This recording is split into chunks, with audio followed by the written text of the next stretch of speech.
So I've been having a good time playing around with Final Cut Pro's new magnetic mask. I've had a lot of fun playing around with the tool, making some cool little videos. And I've been sharing those videos on Threads and YouTube Shorts and TikTok, a lot of the short form platforms. And I've had a few people throughout the various platforms ask how I'm able to do some of these and wanted me to drop a tutorial. So, I thought it'd be a great opportunity to show how I've been using the tool. I'm by no means an expert. I'm still learning this just like everyone else. But, I wanted to give you all maybe a potential roadmap on, how to create some of these cool things for yourself. So yeah, let's get into the tutorial. I hope you guys enjoy it. So in order to get started, there's a couple things that you're going to need. You're going to need Final Cut Pro 11 that has the magnetic mask tool.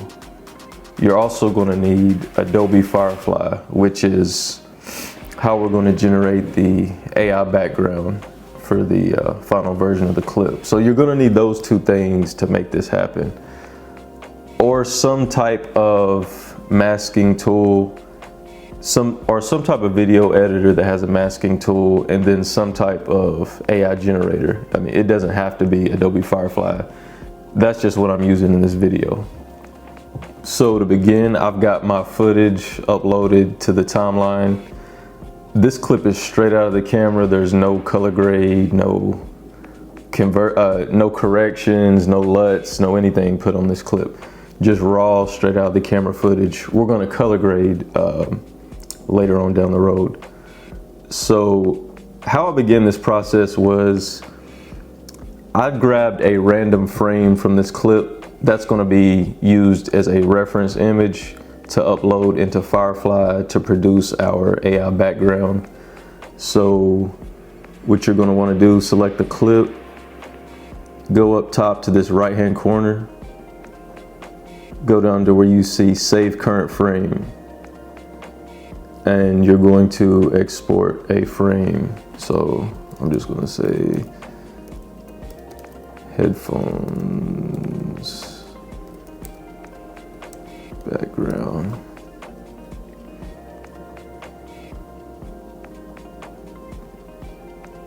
We're going to save that clip.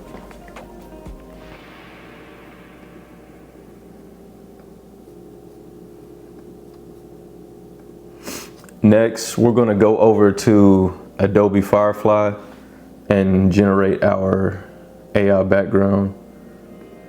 Going to upload an image. We're going to find that clip that we just exported from Final Cut Pro. Open that, upload it into Adobe Firefly. And I guess technically you could use a clip that's just completely the background without a person in it, but I wanted to grab a clip with myself in it as well, because Adobe Firefly has this select background tool or functionality that allows you to separate the main subject from the background. So I thought if I kept myself in it, it would kind of keep the AI from getting confused, so it would be able to distinctly know that it's selecting the background versus the entire image being a background. It might not know which parts to separate. So in a way, it kind of puts it into two layers. So that's why I decided to keep myself in this clip. So you're going to select the background, and then from here, the prompt I used was, I believe I used futuristic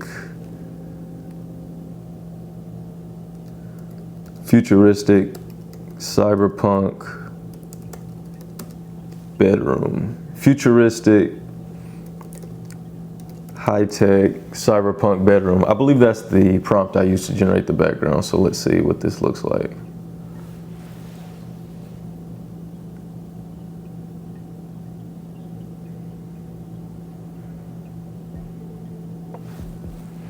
Okay, and then it starts to generate different backgrounds, and you kind of just start to shuffle through these until you see one that you like. it's best to find one that you think is easiest to kind of mesh with your main subject.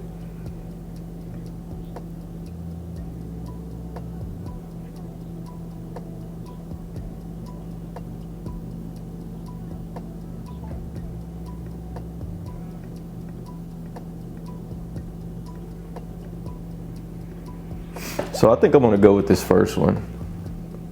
I think that'll be good enough. So from there, you select the version of the prompt that you like the best, hit keep, and then you download that.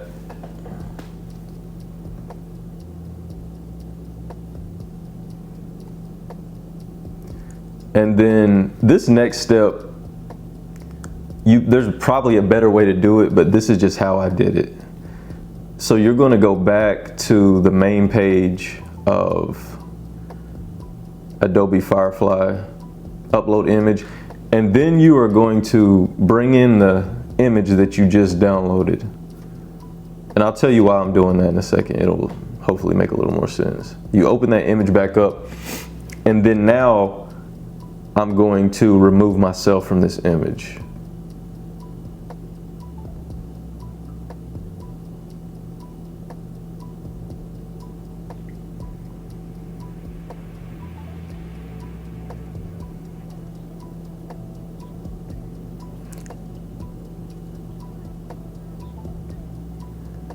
All of this was in the hopes of just kind of keeping the color consistency pretty close.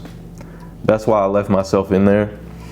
So now I'm going to remove myself from the background, hit generate, and the AI should fill in all the places where I was in the room.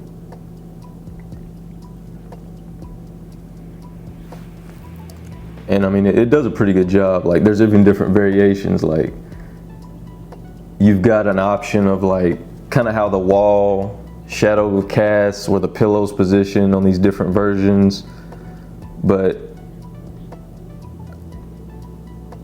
I think I'm gonna go with this first version of the background. So you download it once again.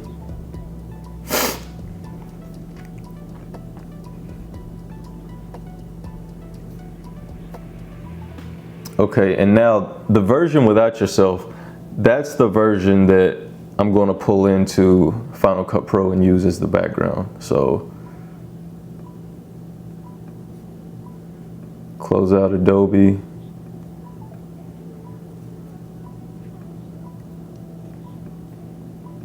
We're going to pull the background into Final Cut Pro. Put that under our clip. Stretch it out to be the same length as the clip. Now that we've got the background created here, we're going to start working on masking out myself from the original clip. And what you're going to do is go to masks and keying, go to where you see magnetic mask. You're going to drag that into your original clip, and then you're going to use your picker to select the subject that you want to mask out. Sometimes you need to play around with it, so I'm going to add my hand to my phone, so that's accounted for in the mask. And then you're going to hit analyze, and it's going to start tracking the entire clip, which is a big time saver.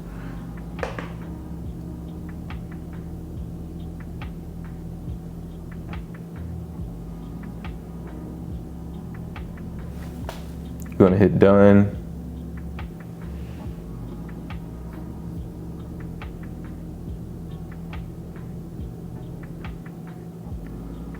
And that looks pretty good. I'm going to play around with the portion right around my hair, behind my headphones. See if I can clean that up just a little bit.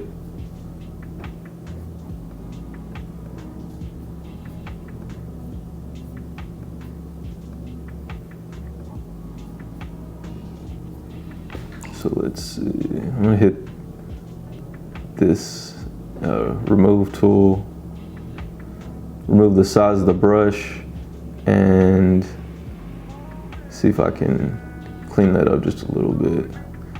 Have it reanalyzed.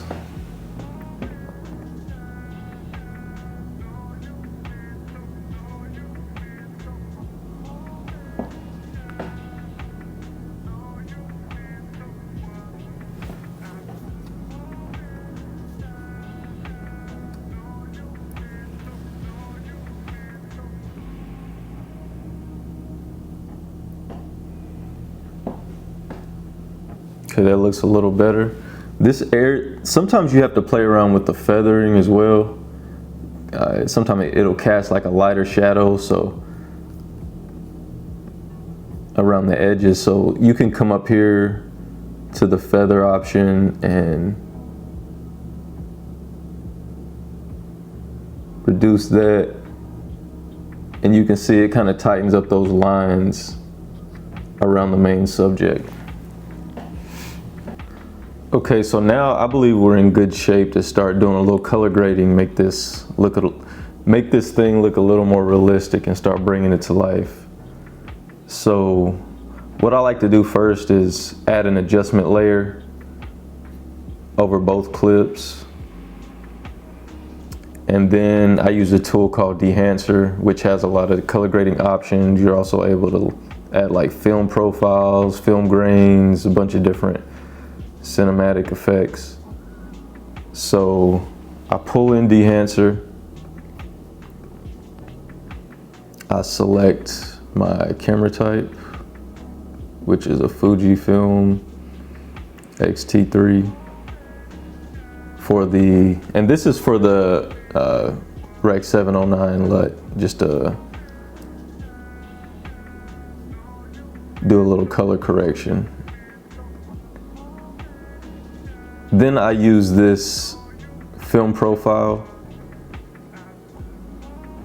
this Impressa film profile. And then for the print profile, I like to use this Kodak 2383.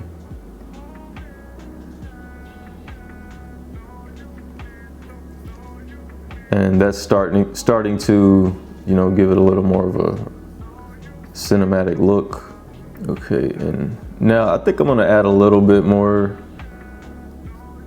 color grade to the clip. And I have some LUTs saved onto my Final Cut Pro that are, I believe, from Tropic Color, or one of the brands that carry custom LUTs. I had bought a pack of those a while back that I like to add to different clips. So I'm gonna just start playing around a little bit with some of these to match the colors a little bit more. I'm gonna try this Azure Prism. I'm kind of looking for like more of like a bluish cyberpunk feel for this clip. Nah, let's see. I kind of like that. I'm gonna try. Let's see, Ozark. It's a little too strong.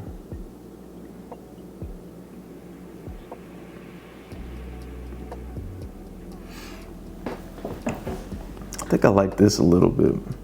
Now, you have to I kind of just play around with this by feel. I'm gonna go back to the masking clip of myself and try to reduce a little bit of the saturation to see if that can kind of start to blend a little bit more with the background.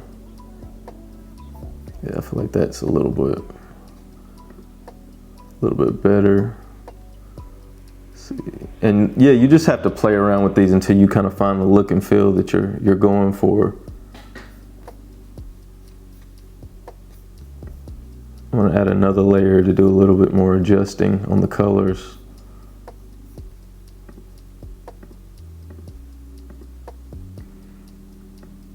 Just to kind of start to work all these in together. I feel like those colors are starting to come in a little more.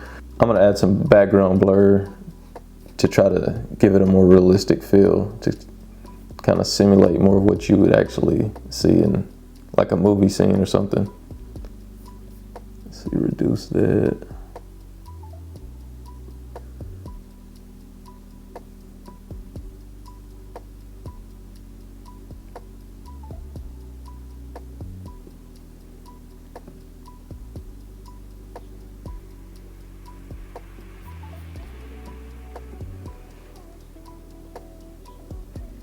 Play around with that.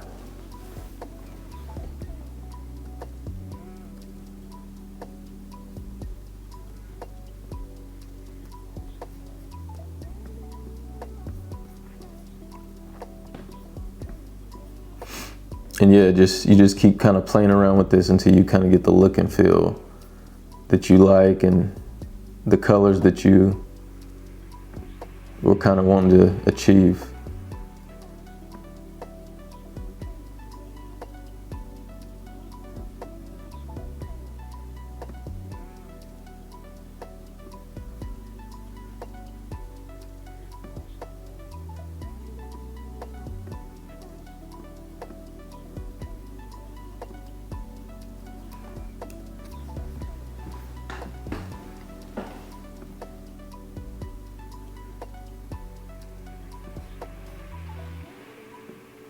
And one of the things that I did to my clip was I created a new compound clip out of all of these. I selected all of these and then created a new compound clip. And then I created a zoom out effect, which kind of added to it as well. So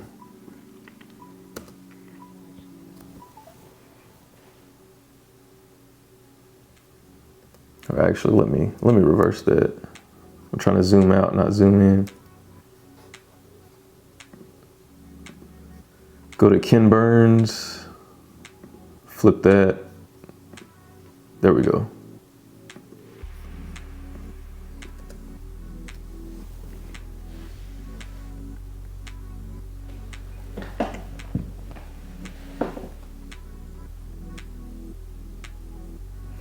Then you get something like that. So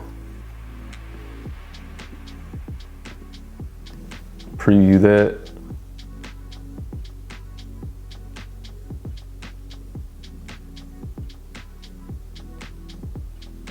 It looks pretty good. So yeah, I think that illustrates some of the things that you're able to create with the new Final Cut Pro magnetic mask. I think it's a big time saver. I'm by no means an expert at this. I just posted this on Threads and a lot of people were interested in knowing how to do it. So I thought it'd be cool to do a little tutorial to just show people my process and, you know, give you what you need to kind of get the ball rolling on creating some of your own things. So yeah, I'll be interested to see what all of you all can create. If you do play around with this new tool, tag me. I'd like to see what you come up with, and we can all continue to, you know, get better at these new tools as they continue to roll out. So hope you all enjoyed that tutorial. Follow me on Threads as well. I've been pretty active on Threads lately. My Threads account is Can't Miss James, all together. So yeah, follow me on there, subscribe to my channel. You all have a good one, and I'll catch you in the next video.